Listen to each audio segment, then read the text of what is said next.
ಬಳಿಕ ಜಾತಕ ಫಲ ವಿಶೇಷ ಕಾರ್ಯಕ್ರಮಕ್ಕೆ ಮತ್ತೊಮ್ಮೆ ಸ್ವಾಗತ. ಶಾಸ್ತ್ರಿಗಳೇ, ನುಡಿದ 6 ರಾಶಿಗಳ ಫಲಾಫಲ ಹೇಗಿದೆ ತಿಳಿಸ್ಕೊಡೋದಾದ್ರೆ? ತುಲಾ ರಾಶಿಯವರಿಗೆ ದಿವಸ ಸಹಕಾರ, ಸಹೋದರ, ಸೇವಕರು, ಸಹಾಯಕ ಇಂಥದ್ದೆಲ್ಲ ತುಂಬ ಚೆನ್ನಾಗಿದೆ. ಈ ದಿವಸ ಮನೆ ಕೆಲಸ ಯಾರಿಗೋ ಹೇಳಿರ್ತೀರ, ಮನೆ ಒಂದು ಸ್ವಲ್ಪ ಪಾತ್ರೆ ತೊಳ್ಕೊಡೋದು, ಮತ್ತೊಂದೋ ಈ ರೀತಿಯ ಸಹಕಾರಕ್ಕೆ ಅವಕಾಶ ಇದೆ, ಚೆನ್ನಾಗಿದೆ, ಅನುಕೂಲ ಇದೆ. ಕೆಲಸದಲ್ಲೂ ನಿಮಗೆ ಅನುಕೂಲ ಇದೆ, ಆತಂಕ ಬೇಡ. ಈ ದಿವಸ ಅಧಿಕ ವ್ಯಯ ಇದೆ, ಸ್ವಲ್ಪ ಗಮನ ಇರಲಿ. ಮಹಾಲಕ್ಷ್ಮಿ ಪ್ರಾರ್ಥನೆಯನ್ನೇ ಮಾಡಿ, ಕಮಲ ಹೂವಿನಿಂದ ಅರ್ಚನೆ ಮಾಡಿ, ಅನುಕೂಲ ಆಗುತ್ತೆ. ಇನ್ನು ವೃಶ್ಚಿಕ ರಾಶಿಯವರಿಗೆ ದಿವಸ ಲಾಭದಾಯಕವಾಗಿದೆ. ಕುಟುಂಬ ಸಹಕಾರ ಚೆನ್ನಾಗಿದೆ, ಒಳ್ಳೆಯ ಒಡನಾಟ ಚೆನ್ನಾಗಿರುತ್ತದೆ. ಮನೆಯಲ್ಲಿ ಹೆಣ್ಣುಮಕ್ಕಳಿಗೆ ಬಲ ಇದೆ, ತುಂಬ ಚೆನ್ನಾಗಿದೆ ಈ ದಿವಸ. ಯಾವುದೇ ತೊಡಕುಗಳಿಲ್ಲ.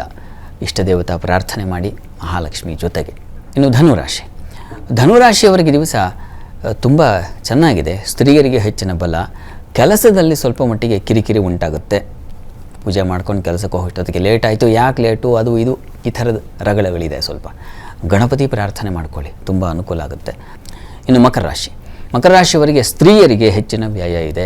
ಸಂಗಾತಿಯಿಂದ ಸ್ವಲ್ಪ ದೂರ ಆಗ್ತಕ್ಕಂಥದ್ದು. ಈ ದಿವಸ ಈ ವ್ರತದಲ್ಲಿ ಭಾಗಿಯಾಗಲಿಲ್ಲ, ನಾನು ಭಾಗವಹಿಸಲಿಲ್ಲ, ಜೊತೆಗಿರಲಿಲ್ಲ, ಈ ಥರದೊಂದು ಸಂಕಟ, ನೋವು ಉಂಟಾಗುತ್ತೆ.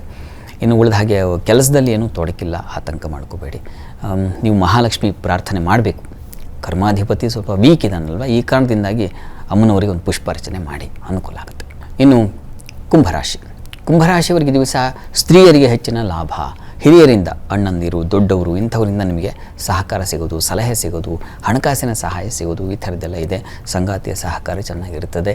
ಈ ದಿವಸ ಕೆಲಸದಲ್ಲೂ ತೊಂದರೆ ಇಲ್ಲ, ಯಾವುದೇ ರೀತಿ ತೊಡಕುಗಳಿಲ್ಲ. ಸ್ವಲ್ಪ ನಷ್ಟತೆ, ಸ್ವಲ್ಪ ಬೇಸರ, ಖಿನ್ನತೆ ಕೂಡ ಇದೆ. ಅದರ ನಿವಾರಣೆಗೆ ವಿಷ್ಣು ಸಹಸ್ರನಾಮ ಹೇಳ್ಕೊಳ್ಳಿ. ಈ ದಿವಸ ಲಕ್ಷ್ಮೀ ಪೂಜೆ ಜೊತೆಗೆ ವಿಷ್ಣು ಸಹಸ್ರನಾಮ ಹೇಳ್ಕೊಳ್ಳಿ, ಅನುಕೂಲ ಆಗುತ್ತೆ. ಇನ್ನು ಮೀನರಾಶಿಯವರಿಗೆ ದಿವಸ ವೃತ್ತಿಯಲ್ಲಿ ಬಹಳ ಬಲ ಚೆನ್ನಾಗಿದೆ. ನಿಮ್ಮ ಯಾವುದೇ ಕಾರ್ಯಚಟುವಟಿಕೆಗೆ ಒಂದು ಒಳ್ಳೆಯ ಫಲ ಗುರುತಿಸೋದು, ನಿಮ್ಮನ್ನು ಪ್ರಶಂಸಿಸೋದು, ಈ ಥರದ ಅನುಕೂಲ ಇದೆ. ಸಂಗಾತಿಯಲ್ಲಿ ಸ್ವಲ್ಪ ಮನಸ್ತಾಪ ಬರುತ್ತೆ. ಲಕ್ಷ್ಮೀನಾರಾಯಣರ ಪ್ರಾರ್ಥನೆ ಪ್ರಾರಂಭದಲ್ಲಿ ಹೇಳಿದೆ ನಾನು, ಲಕ್ಷ್ಮೀನಾರಾಯಣರ ಪ್ರಾರ್ಥನೆ ಮಾಡಿಕೊಂಡ್ರೆ ದಾಂಪತ್ಯದಲ್ಲಿ ಜಗಳ ಇರಲ್ಲ ಅಂತ, ಅದನ್ನು ಮಾಡಿ. ಶಾಸ್ತ್ರಿಗಳೇ, ಇಂದಿನ ವಿಶೇಷ ಸಂಚಿಕೆಯಲ್ಲಿ ವರಮಹಾಲಕ್ಷ್ಮಿ ಹಬ್ಬದ ಮಹತ್ವ, ಪಂಚಾಂಗದ ವಿಶೇಷತೆ ಜೊತೆಗೆ ರಾಶಿ ಫಲವನ್ನು ತಿಳಿಸ್ಕೊಟ್ರಿ. ಧನ್ಯವಾದಗಳು ಶಾಸ್ತ್ರಿಗಳೇ. ಸರ್ವೇ ಜನಾಃ ಸುಖಿನೋ ಭವಂತು, ಸಮಸ್ತ ಸನ್ಮಂಗಳಾನಿ ಭವಂತು. ಎಲ್ಲರಿಗೂ ಶುಭವಾಗಲಿ. ನೋಡಿದ್ರಲ್ಲ ವೀಕ್ಷಕರೇ, ಇದಾಗಿತ್ತು ವರಮಹಾಲಕ್ಷ್ಮಿ ವಿಶೇಷ ಜಾತಕ ಫಲ ಸಂಚಿಕೆ. ನೇರ, ದಿಟ್ಟ, ನಿರಂತರ ಸುದ್ದಿಗಾಗಿ ನೋಡ್ತಾ ಇರಿ ಏಷ್ಯಾನೆಟ್ ಸುವರ್ಣ ನ್ಯೂಸ್.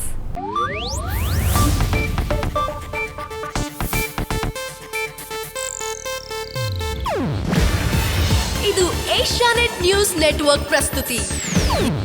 ನೀವು ನೋಡ್ತಿದ್ದೀರಾ ಏಷ್ಯಾನೆಟ್ ಸುವರ್ಣ ನ್ಯೂಸ್.